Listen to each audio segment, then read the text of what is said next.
look, thanks so much for taking the time to join us today to talk a little about your MSP and your relationship with JumpCloud. But to kick things off, can you tell us a little bit about yourself? Sure, Chris. Thanks so much for having me today. I'm Doug Miller. I'm the CEO and founder of the Brightworks Group. We are a technology operations and security operations consulting firm, about 12 years old. My background is I'm an old timer in the field. I started working with computing, personal computing, what we used to say personal computing, back in the 1970s, actually. My very first PC was a Heathkit my dad and I built. And then I went into owning a Commodore PET and one of the early Apples, and sort of grew up with the industry. Though I hadn't really intended on being involved in the industry because I grew up with it, I kept sort of getting roped into it until eventually I ended up working in the industry, even though I have 2 degrees. Neither of them are in anything related to technology, but eventually ended up in consulting roles and technology executive roles, usually in fairly hardcore engineering routines. I've worked in manufacturing, I've worked in financial services, I've worked in healthcare, used to run a data center for a large public hospital here in Indianapolis. I worked for an industrial robotics company. I worked for a couple of different financial services. Different background, both as an executive and then as a consultant. Did a lot of work in VARs and system integrators before the whole concept of the MSP even started. And about 12 years ago, decided I was just kind of tired of working for other people and started my own. Yeah, that's great. And it's interesting, sort of little history lesson there. I mean, you're probably slightly ahead of me. I think my first personal computer would have been probably 1982, 83, and I started All right. Sinclair with a big kind of home computer Yeah, brand the over Sinks. here. Yeah. So I had a Spectrum, and just kind of getting back into it. It's a bit of and certainly with the PET, I know the Commodore and the whole PET scene's kind of really vibrant now. But It really is. Yeah. And I still have our PET. Serial number 97. Wow. Yeah, we bought that machine in 1976, 4K of RAM. So I go way back with this stuff. Yeah, that's really cool. But yeah, the retro stuff is thriving. One of the challenges I've set myself now is I'm trying to learn Z80 assembler for the Spectrum, or Z80 assembler, I guess you would say. Yeah, right. And I'm struggling a little. It's not, but I mean, I'll get there, but I'm just doing it in my own time just to try and potter around Sure. with it. But Yeah.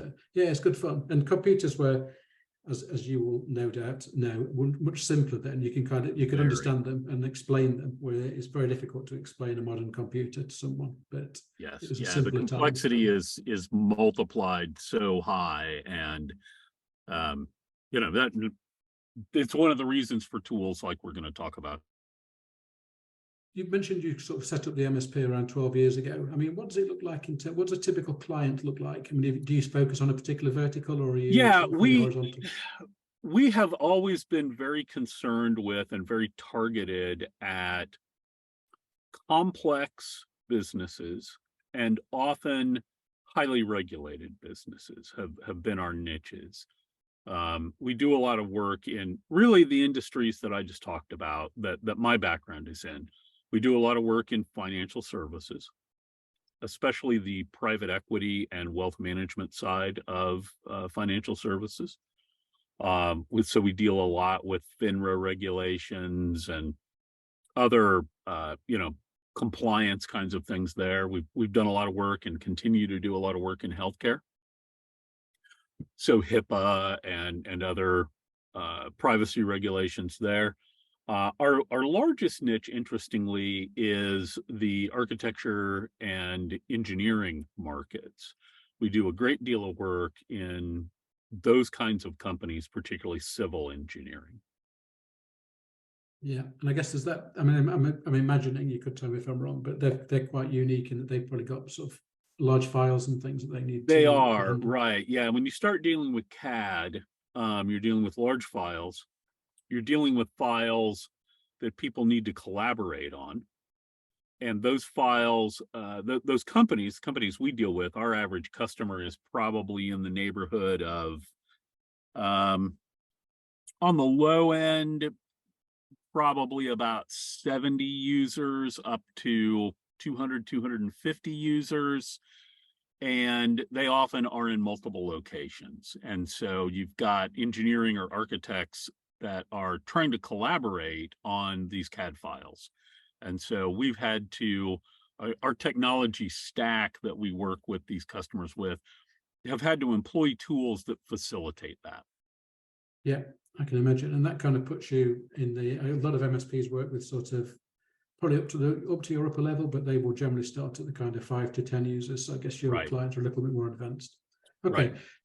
so moving on to JumpCloud. I mean, you mentioned before it sort of helps to solve some of the problems of the ever more complex scenarios that we work in. But how did you initially hear about us? Um, you know, we're all the time out looking, and we've always been focused on how do we get our customers out of the infrastructure owning business, right? We very early, before it was even a thing, we're a cloud first organization, very interested in moving our customers out of on-prem infrastructure into cloud infrastructure. As we did that, one of the things that became very obvious was we've got to do something about directory, right? That's just not an option to move them off of local Active Directory and not have an option. The other problem that we ran into very, very quickly was that many of our customers were Mac users, that we had hybrid environments. We had non-heterogeneous computing environments with a lot of Mac users, whether they were developers or executives, using Macs alongside a lot of Windows users. And in many cases, both of those machine types, both those operating systems were really essential to the company. And we weren't going to drive one or the other out, nor were we particularly interested in it. So we really needed a tool that would help us manage that and that would provide access from a directory perspective for users of both operating systems. And we set out to find something. And that's how we ran across JumpCloud, right? Was, hey, JumpCloud would do this for us at a time when we really couldn't do that with other tools. Yeah, that's interesting. And I guess you're sort of quite early in the game with that, because obviously Macs have kind of gained a lot more traction in the general working places. But I guess in the kind of type of industries you work in, Macs were probably there a little bit earlier. They were definitely there earlier, and part of my background too, and some of the rest of our team is we kind of came out more out of a Unix background. I dealt a lot with engineering workstations that back in the day were all, SGIs and Sun and HP, and those were all running some sort of Unix, right? So I cut my teeth on Unix, not necessarily Windows, particularly for the niches that we work in. So when Apple adopted Mac OS X, OS 10 as their operating system, it being a Unix, that was something we were already familiar with. So it was very easy for us to adopt that. And we found that those industries that we worked with adopted it for largely the same reasons. Yeah, Unix. Thanks for bringing that up, because Unix is a fascinating conversation for probably a different podcast. But Oh, yeah. it continues to amaze me that people kind of think that Windows won the day, and sort of, because I used to work in character-based Unix a long time ago, and people say, well, Unix has died, and you think, well, you look at your iPhone, that's Unix, and look at your MacBook, that's Unix, and it's all over the place. Yeah, Android is Linux, which is kind of basically a reverse engineered Unix. So it's won the day. It's absolutely won the day. Yeah. So yeah, so Unix has got a fascinating history.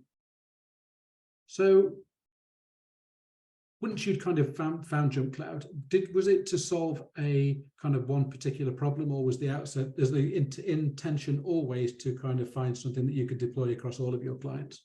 It really was. Like every MSP, right? Our big concern is how do we save time and how do we simplify? As an MSP, you cannot be profitable. You cannot grow and scale the company if you've got too much complexity. That complexity can take the form of multiple vendors, multiple tech options, and the most closely guarded resource you have is time. So we really needed something that could be simple, could be a single vendor, could be a single technology. So we weren't having to learn a bunch of different new stuff and worry about, well, this customer is doing this and this customer is doing that. So JumpCloud, again, fit the bill, right? It was a nice single vendor, single technology solution that solved a whole host of problems. And we didn't just go after it from a, hey, we've got one customer that has this unique situation and we're going to plug it in there. It was really something we intended to try and deploy as widely as we could. Okay, and which sort of portions of the JumpCloud products do you use currently? Obviously, it's being added to all the time, but are you sort of mainly using it for identity and access or device Yeah, management? Or that's the largest part of it is identity and access. Um, though, we definitely use it to help manage the whole environment.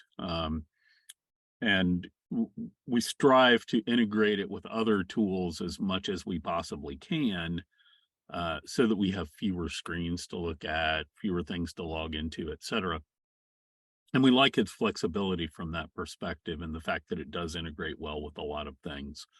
Um, we've also found that as we're trying to migrate customers away from on-prem environments and on-prem Active Directory, and we're usually doing that in an onboarding, JumpCloud is far, far easier for us to work with than anything else. And as we look at provisioning user accounts into a cloud-only world, we have a lot less touches when we work with JumpCloud. We don't have to go look and sit in front of the machine. We can do all that remotely. And that's, again, become a big deal for us because our customer base is definitely all of North America, moving down into South America. We have customers we've never, ever physically been to. And JumpCloud allows us to work with those people remotely in ways that other solutions don't. interesting, and I guess that is a huge change from the way MSPs worked just a few years ago. That you've never needed to visit them, and I guess in an on-premise world that wouldn't be possible. So that's great. Yeah, it's a big deal for us. I mean, again, what kills us from a time perspective, even if they're local, right? Even if they're close by, if we got to drive over there versus being able to solve their problem remotely, it's more time for us, but it's also more downtime for the customer, which is kind of a big deal. Most of our customers generate revenue due to hourly billing. So when they've got somebody that's down, that's a direct impact on revenue. So we really want to make sure that we can do this as quickly as possible and minimize the time. And so tools like JumpCloud are absolutely essential for that. Yeah, and you mentioned obviously a lot of your clients are in sort of regulated industries. I guess, I mean, does JumpCloud help with that as well in terms of Hugely. checking the boxes? Yeah, hugely. I mean, it's another one of those things where when audit time comes around, and it does, we can point to JumpCloud. JumpCloud helps them meet their compliance requirements. It's easy to document, which is the big thing from a compliance perspective. You need to be able to lay hands on reporting that shows that you're doing the right things in order to satisfy auditors, and JumpCloud provides that for us, right? It's very easy for us to go, here it is, here's the identity and access management piece of it. here's what it's doing. They can see it. It's very clean. Yeah, perfect. And that's exactly what it was designed to do. So it's glad to hear it's being used in that way. So moving along now, if I guess asking for a little advice, or what advice would you give to an MSP that was considering starting out with JumpCloud?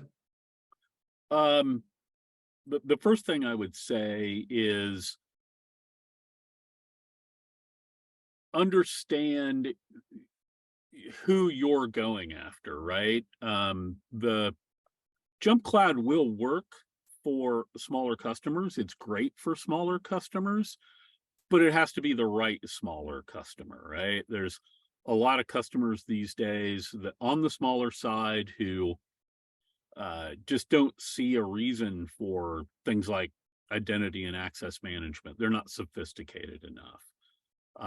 So understanding whether you're to be sophisticated or not is sort of critical. Don't get caught up in the Microsoft Active Directory versus JumpCloud versus just, look, man, pick a tool, learn it, and become really conversant in explaining what it'll do for the customer, right? I think that's critical. But most of all, engage with it. Don't, just get involved. Just do it. Just use it, put it out there. And frankly, if you're not using it internally, you're probably missing a boat, right? Start with it internally so you know it and you're interacting with it every day, and it just becomes something very commonplace for you. It's a great company to work with. They're very easy to deal with. We've never had any problems working with them.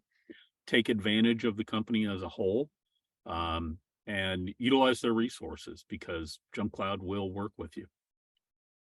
Yeah, excellent. Thanks for saying that. And when it comes to your clients and the way that you operate this, I mean, do you is JumpCloud bundled into the offering, or do you offer It as a is. separate line Yeah, item? it is actually bundled into the offering. Now, we'll have some customers who will, again, particularly on the smaller side, who might say, no, we don't want it, or, that's not necessary here. We find that a lot of those customers at some point end up turning around and we end up putting JumpCloud in anyway, but it is bundled with the offering. We very highly recommend it for all of our customers. And we try and put it in just as a matter of course, right? That you need this. It's really going to help you. Frankly, we got into highly regulated years ago because they had a gun to their head, right? It was tougher for them to say they didn't want certain technologies because they needed it for compliance reasons. And now that's becoming the case with everybody because of what the insurance companies are requiring, right? So one of the ways to sell it and to have it bundled is just to say, look, if you have this is going to make it easier for you to get a cyber liability insurance renewal and check the boxes that you need. And that often will help.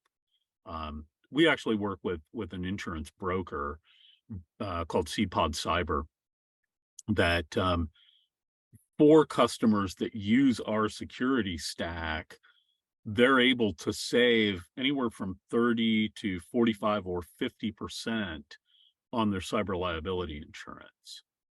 So JumpCloud is a really key part of that. And if you can articulate to the customer, you can talk about the technology piece of it, again, particularly to that small customer, and they won't care.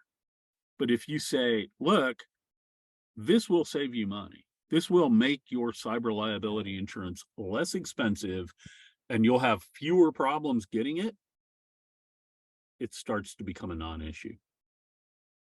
Yeah, and I'm hearing that more and more around the sort of cyber liability insurance. And yeah, that's something that hopefully we can sort of start to move on and sort of create tighter links between JumpCloud as well. So yeah, we'll certainly move forward in that direction. So moving on to the next section, which is a little bit around a view of the industry. But before I ask the first question, something did occur to me, which was you started your MSP and then you're now operating nationwide with clients all over the country and in sort of South America. Was that always the plan, or did that just sort of happen because of the way that you chose the tools? Honestly, it just kind of happened.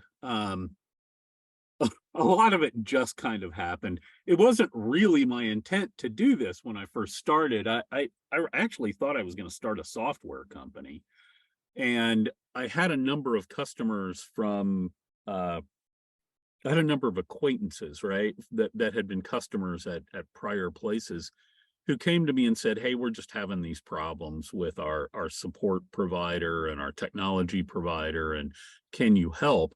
And I sort of backed into it, and because of that, there were a lot of things that weren't planned that had me scrambling for, well, now I got to get the right tools, right? Because I now have customers, and I hadn't planned on it. The same thing kind of happened in terms of our growth to be national and even international. Like I said, we have some people that we work with in South America. At one point, we did work where we were managing a bunch of stuff in a data center in Hanover in Germany.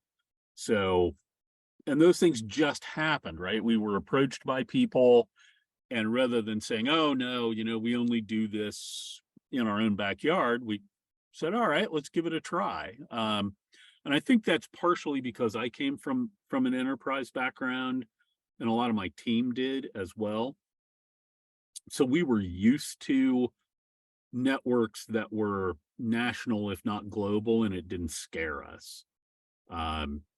We never conceived of ourselves as guys that go out and touch computers. We conceived of ourselves as people that run large networks, often in large data centers, and so we had a different view of the world.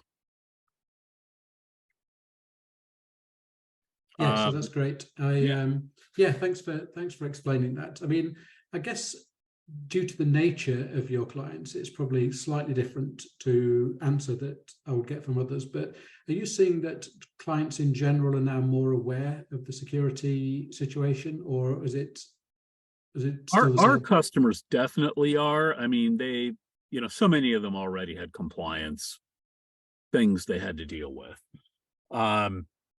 And we get sort of two views of that, and I think this is probably pretty common. On the one hand, we've got customers, particularly if they're in highly regulated industries or industries where a security breach or issue could cause really significant reputational damage. If you're a wealth management company and you have a significant security breach, that's likely to end your business. Customers will simply stop having you manage their money. Those folks are very concerned about the nuts and bolts of security. They're really aware of and interested in the actual technology. The other side is we've got a lot of customers who they don't understand it, and frankly, they're not that interested in the details. What they do know is that they've got to deal with it, both because it's happening and because their insurance provider is requiring it. And they want as simple, straightforward, easy a solution as they possibly can get, without breaking the bank. One of the continual debates that's still going on is, look, is it cheaper for me to pay a ransom than it is for me to invest in the security tools to prevent that from happening? The answer is pretty definitively in on that it is way cheaper for you to invest in the tools. But 10 years ago, that wasn't the case, and there are still business owners who haven't sort of gotten the message yet. So the insurance companies are saying you have to do this. They want to check the boxes, and so they come to us with that kind of attitude. Yeah, and I'll just finish with a kind of personal view, which is around what you just mentioned. Right, you work with regulated industries. Do you think there's a case, or can you see it coming, where MSPs become or need to become regulated themselves?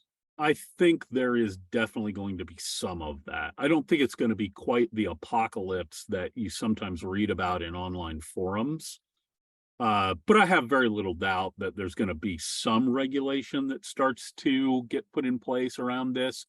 Um, we'll have to see what happens, right? I mean, some of that's kind of being driven already by the insurance industry. It's not formal legislation, but it might as well be, right? I mean, if you as an MSP can't afford liability insurance because it's become so expensive, and if you're not doing the stuff, you can't get a good policy, you effectively have the same result, right? So the marketplace may drive some of it, but I do expect to see some regulation happening. Yeah, that's really interesting, and probably aligns with my thoughts. But we're at time, so I've really enjoyed chatting, Doug. Thanks so much for taking the time to talk to us, and thanks for being a valued JumpCloud partner. Hey, thank you for having me on, and thanks to JumpCloud for some great software and a great set of services. Cool. Well, hope to see you soon. Thanks, Chris.